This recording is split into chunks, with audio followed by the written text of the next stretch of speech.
پرانے زمانے کی بات ہے۔ ایک دفعہ ایک خوبصورت بادشاہ کی بیٹی اپنی چند دوستوں کے ساتھ سیر و تفریح کے لیے نکل گئی۔ چلتے چلتے وہ شام ہو گیا اور جنگل میں اندھیرا چھا گیا۔ اندھیرے میں وہ اپنی دوستوں سے بچھڑ گئی اور جانوروں کی عجیب عجیب آوازیں سن کر وہ گھبرا گئی، ادھر ادھر بھاگنے لگی۔ اچانک اس نے دیکھا کہ ایک طرف اسے جھونپڑی کے پاس دھواں نظر آ رہا ہے۔ اس نے سوچا کہ شاید اس میں بیٹھنے کے لیے یعنی رات گزارنے کے لیے کوئی جگہ مل جائے۔ تو وہ چلتی چلتی جھونپڑی کے پاس گئی اور جھونپڑی کے اندر دیکھا تو اس نے جب اندر دیکھا تو ایک خوبصورت نوجوان قرآن پاک کی تلاوت کر رہا تھا۔ تو لڑکی نے آواز دی کہ اے نوجوان، کیا میں آپ کے پاس رات گزار سکتی ہوں؟ نوجوان نے پوچھا، آپ کون ہو؟ لڑکی نے بتایا کہ میں ایک بادشاہ کی بیٹی ہوں جو اس سلطنت کا بادشاہ ہے، اور شام کا وقت ہے، میں اپنی سہیلیوں سے بچھڑ گئی ہوں اور میرے سپاہی مجھے ڈھونڈ رہے ہیں۔ جیسے ہی وہ مجھے ڈھونڈنے آئیں گے تو میں ان کے ساتھ چلی جائیں گی، تب تک کیا میں آپ کے پاس ٹھہر سکتی ہوں؟ تو نوجوان نے کہا، آپ ٹھہر جائیے۔ تو وہ لڑکی اسے نوجوان کے پاس اس جھونپڑی میں بیٹھ گئی اور رات کا وقت ہو گیا اور وہ لیٹ گئی۔ نوجوان کے بار بار شیطان خیال دیتا کہ یہ لڑکی بہت خوبصورت ہے اور تم اس کا فائدہ اٹھا لو۔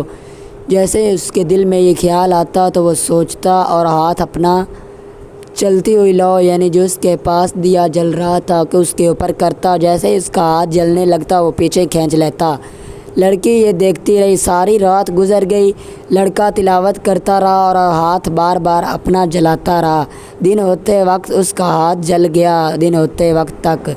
تو دن ہوا تو سپاہی ہر طرف ڈھونڈتے ڈھونڈتے وہاں پہنچے اور لڑکی کو ڈھونڈ لیا، بادشاہ کی بیٹی کو۔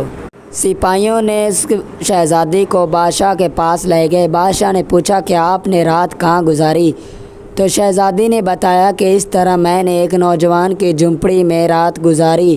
بادشاہ نے پوچھا، کیا وہ نوجوان اکیلا تھا؟ لڑکی نے بتایا، جی ہاں، وہ اکیلا تھا۔ تو بادشاہ نے سپاہیوں کو حکم دیا کہ فوراً اس نوجوان کو قید کر کے میرے پاس لے جایا جائے اور اس کو پھانسی کی سزا سنائی جائے تاکہ میری عزت بدنام نہ ہو۔ سپاہی بادشاہ کے حکم کی تعمیل کرتے ہوئے گئے اور اس نوجوان لڑکے کو پکڑ کر بادشاہ کے سامنے دربار میں پیش کیا۔ تو بادشاہ نے بنا کسی حکم کے اسے سزائے موت کا فیصلہ سنا دیا۔ تو لڑکی نے بادشاہ سے کہا کہ بادشاہ سرکار، مجھے صرف اس لڑکے سے ایک سوال پوچھنے دو، چاہے اس کے بعد آپ اسے پھانسی کی سزا سنا دینا۔ تو بادشاہ نے پوچھا، بیٹی آپ اس سے کیا سوال پوچھنا چاہتی ہیں، آپ پوچھ لو۔ شہزادی نے اس نوجوان لڑکے سے سوال پوچھا، تم مجھے یہ بتاؤ کہ ساری رات تم تلاوت کرتے رہے اور اپنا ہاتھ کیوں جلاتے تھے؟ بار بار دیے کی لو پر آپ اپنا ہاتھ کرتے اور وہ جلدا تو آپ پیچھے کھینچ لیتے، یہ بات مجھے سمجھ نہیں آئی۔ تو نوجوان نے بہت ہی خوبصورت انداز میں جواب دیا۔ اس نے کہا کہ میرے ذہن میں خیال آتا کہ رات کا وقت ہے اور خوبصورت لڑکی ہے اور اکیلی ہے، تو میں اس کے ساتھ فائدہ اٹھا لوں۔ تو میں جیسے یہ خیال کرتا تو مجھے یہ یاد آتا کہ جہنم کی آگ بہت بری ہے، کیا میں اس آگ یعنی دیے کی آگ سے اپنا ہاتھ بچا سکتا ہوں یعنی برداشت کر سکتا ہوں؟ تو میں جہنم کی آگ بھی برداشت کر لوں گا۔